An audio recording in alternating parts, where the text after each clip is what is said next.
बहुत शुक्रिया सर, आपने वक्त दिया। बताइएगा कि अली मीन गड्ढापुर ने जो बयान दिया है कि इमरान खान से बजट पेश करने के लिए मुलाकात ही उन्हें दी जा रही, उन्होंने इंदिया दिया कि अगर ऐसा नहीं होता तो मैं असम्बली भी तहलील कर सकता हूँ KPK की।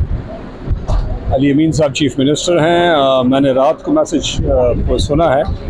कोई कमेंट नहीं करूँगा क्योंकि उनके पास इंफॉर्मेशन होगी। जब बात करेंगे तो उसके बाद ही कोई बात करेंगे। लेकिन एक बात क्लियर है कि खैबर पख्तूनख्वा में तहरीक इंसाफ की हुकूमत है और इमरान खान इस पार्टी के चेयरमैन हैं, इसके कर्ता धर्ता हैं, वो इस पार्टी के लीडर हैं।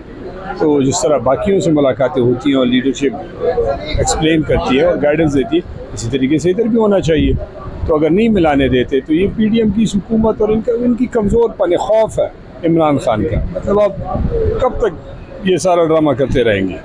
मुल्क का बेड़ा गर्क हो गया, इकनॉमिकली तबाह हो गए हैं, कोई इज़्ज़त नहीं है पूरी दुनिया में, आपको कोई बुलाता नहीं है, आपको कोई इज़्ज़त नहीं देता।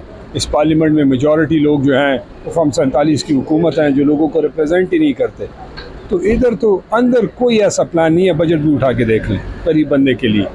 इसी तरीके से तहरीक इंसाफ बहुत इमरानी में सारा सब कुछ कर रहे हैं, लोगों का नुकसान होगा। अगर खैबर पख्तूनख्वा के लोगों के साथ ज़्यादती है, उनके मैंडेट के साथ ये ज़्यादती है कि उनके लीडर से उनकी हुकूमत को मिलने ना दिया जाए। तो अगर बजट जिस तरह पेश किया गया है उसके ऊपर भी जो तहरीक इंसाफ के कारकुन थे तहफ़्फ़ुज़ात का इज़हार कर रहे थे, और अगर मंजूर नहीं होता तो उसमें KPK का नुकसान है। फंड्स उनके लिए अप्रूव होने हैं, उनके लिए चीज़ें होनी है। और दूसरा ये भी बता दें कि अगर जिस तरह वो कह रहे हैं कि असम्बली तहलील कर सकते हैं, तो पहले 2 सूबों की असम्बलियाँ तहलील हुई थी, उसका नुकसान तहरीक इंसाफ को हुआ बराह रास्त। देखें वो तो उनकी अब उन्होंने किस बुनियाद पे बात की है उस पर मैं नहीं जाऊँगा क्योंकि मुझे उसका डिटेल अभी है नहीं मेरे पास।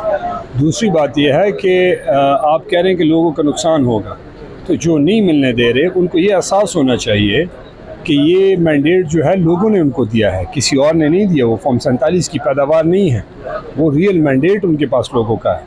और उधर इमरान खान को वोट पड़ा है, तो इमरान खान के नाम से जब वोट पड़ा है तो लोग देख रहे हैं कि जो हमने एक पार्टी को और एक शख्स को वोट दिया उससे हमारी हुकूमत को मिलने दिया जाए। खैबर पख्तूनख्वा के सारे लोग ये चाहते हैं। अगर नहीं मिलने दिया जाएगा तो लोग एहतजाज करेंगे। हुकूमत का राइट है कि वह एहतजाज करे, तहरीक इंसाफ को और आवाज़ उठाए जुल्म के ख़िलाफ़। और आप क्या कर सकते हैं?